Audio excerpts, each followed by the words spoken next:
So we were afraid of this, and of course inside the pods didn't get any better.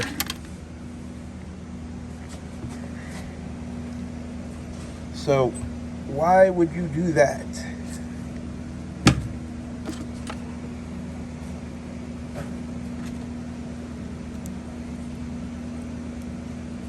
So you know how we like to solder everything. So when I see a bunch of tape balled up like this, I already know what I'm going to find underneath.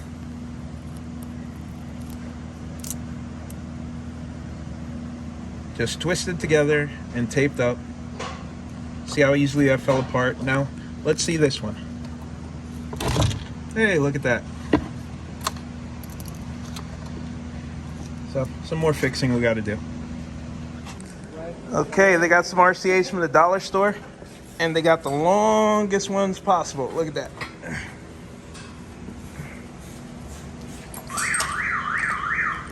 So, they're long enough to put them on this bike.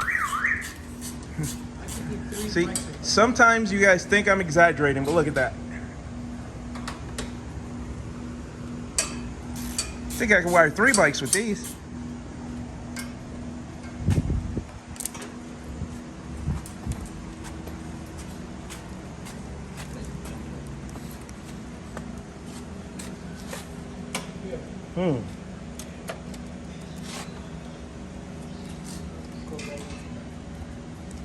These aren't bad. I like these. These aren't bad.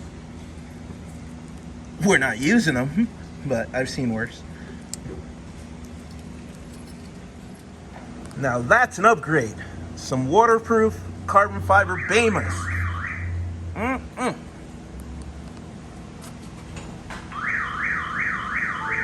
look how nicely we have them sitting in there. Nice and flush. We cut the pod in the back. Now we're going to seal it off with some sound deadener.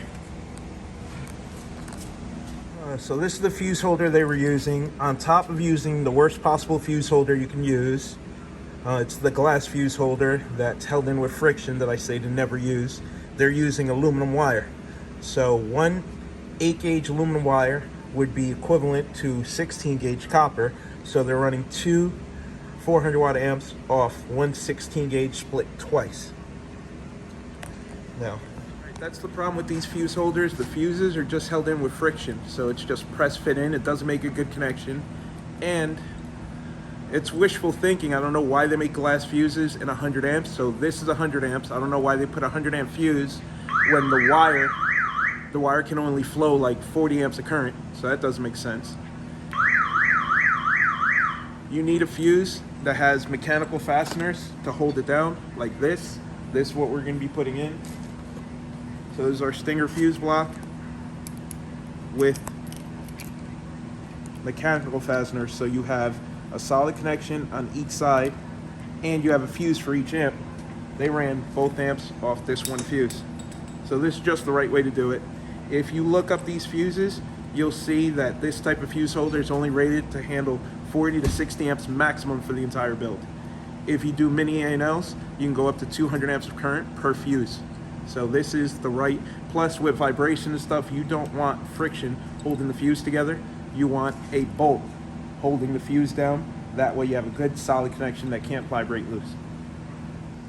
All right, a little bit of difference between what we're running and what they ran. This is Stinger 0 gauge oxygen-free copper with a Stinger distribution block for 2 mini A&L fuses.